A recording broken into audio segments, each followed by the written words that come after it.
I thought I'd bring in today purchasing your home without having to go contingent, and depending on how quickly I talk during Money Chat, I might be able to talk a little bit about buy and hold strategies. But let's start out with the most important that I wanted to bring in.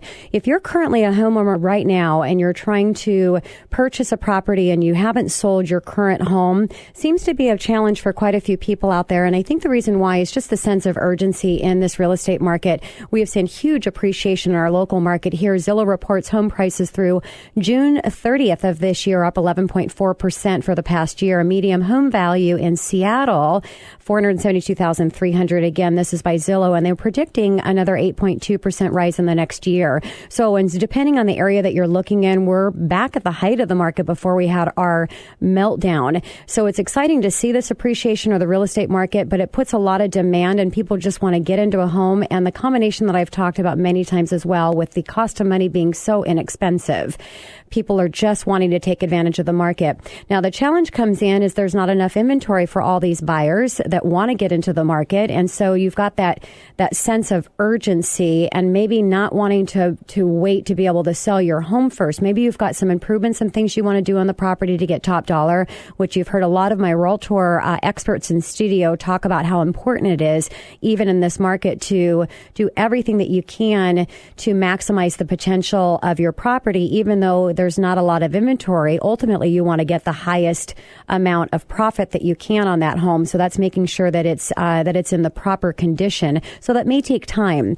Going contingent, and I'm not an expert in being in the arena of making offers on properties because I do the mortgage side, but I do have the best of the best experts in that arena, and we actually have one of them in studio today. And so you really need to talk with your real estate professional on being able to go contingent on your home selling. But basically what that means is you're going in and making an offer on a new home contingent on your current home selling first. I don't know that you're going to be able to accomplish that in this market, especially if you're in a multiple offer scenario. And a lot of our homes in this area are having those multiple offer scenario, or for you as a buyer can be a challenge. So I want to give you something creative that you might be able to do to avoid having to sell your home first. Now, first, the easiest thing is if you can qualify for both of these mortgage payments, you don't have a concern that you're going to be able to sell your house. And I want to be really clear with those of you that are thinking about this strategy. You need to look at your own financial situation and make sure that you're willing to take on risk. Because if you want to sell your home and buy a new home, and you're thinking of buying your new home first before your current home sells, you need to make sure that you're willing to take that gamble. Who knows what the real estate market is going to hold for tomorrow, and if something happens in the market and you're not able to sell that home, you just want to really line out everything and make sure you've thought about it. But if you want to take this strategy and you can qualify for both mortgage payments and you've got enough cash to go in and purchase your home, ultimately with the down payment that you would want to do without the equity in your home, that's easy. No challenges there. You just wait if you're comfortable with doing that. But let's say you can qualify for both mortgages, but you need the equity out of your home first to purchase your new house. That's where the first challenge might come, because if you want to purchase your new house without selling first, how do you get that equity? So let me give you some options on that. Home equity line of credit on your existing home, your current home. Get that all taken care of prior to making an offer on your new home. You can do a home equity line of credit. Unlike a first mortgage, home equity line of credit being a second mortgage secured against your current residence. You can do that as a primary residence, even though you're not going to be living in that property for 12 months. Not the same scenario on a first mortgage. You can't take out a first mortgage on your primary residence when you plan on buying a new primary residence. Whole nother conversation. I've talked about that in studio before, but we're specifically talking about a home equity line of credit, second mortgage secured against your current primary residence. If you do it right now while you live in the home, it's a primary residence HELOC. If you wait until you're in process to purchase your new home, there's challenges because now you're taking your HELOC out as an investment. So get it done early. Most home equity line of credits or HELOCs you might hear it referenced to. Typically there's no cost, and if there is cost, it's very, very little cost. A lot of times they even pay for the appraisal, but minimal cost for a home equity line of credit. The interest, don't worry about doing it now. Even if you don't think that there might be a chance, maybe you're not going to purchase, but you think that there's a chance and this strategy may be one that you want to use, just do the home equity line of credit now. You're not going to pay any interest on that money unless you actually draw from that home equity line of credit. So it's an open line of credit. Those of you that have equity in your home, I say it's always good to just maximize and get that home equity line of credit. So you've got it there if you need it while the banks are lending on it, because again, there's no interest you're going to pay until you draw that money out.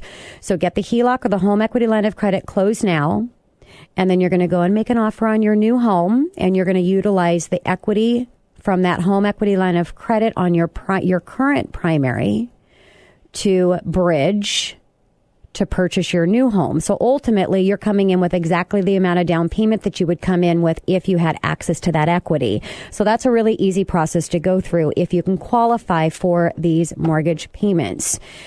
Now, let's say you don't have equity in your home and you don't really have a lot of money down payment wise without selling the home. Go ahead and do your new purchase all the way up to the maximum that you can go. 95% loan to value is a comfortable maximum for me to talk about because there's a lot of options for 5% down. There's actually some options you can do 0 down if need be, but that's a little more in-depth conversation. So let's just talk about a standard conventional 5% down payment loan. Now, if you would have planned on coming in, let's say, with a 20% down if you'd sold your whole home first, and now I'm telling you just to do a 5% down, which means you're dealing with PMI and all these other things. It doesn't matter. It's a temporary mortgage. Make sure you do a no closing cost loan. Yes, there are multiple cost structures to purchase a home. You can get a great interest rate and pay points. You can take a high interest rate and pay no cost at all. You would never do this unless you were doing it for this strategy. You're not going to keep this mortgage, and you definitely don't want to pay purchase or cost twice. So take a little higher than interest rate, have the bank cover all your costs, appraisal, escrow, title, everything. Maybe even get a short-term mortgage like an adjustable rate mortgage. And then as soon as your home sells, immediately you're going to turn around and refinance that, pay your full cost, get the awesome interest rate. So the only risk here in that second loan is you just don't know what's going to happen with interest rate. So there's a little gamble, and no matter how you're looking at this, ultimately I want to give you options if this is something that you want to do, because I have a lot of clients that don't know that there are options. And it takes picking up the phone and having a conversation with me to go, wow, you know what? This is a great alternative for me, and I want to do one of these options.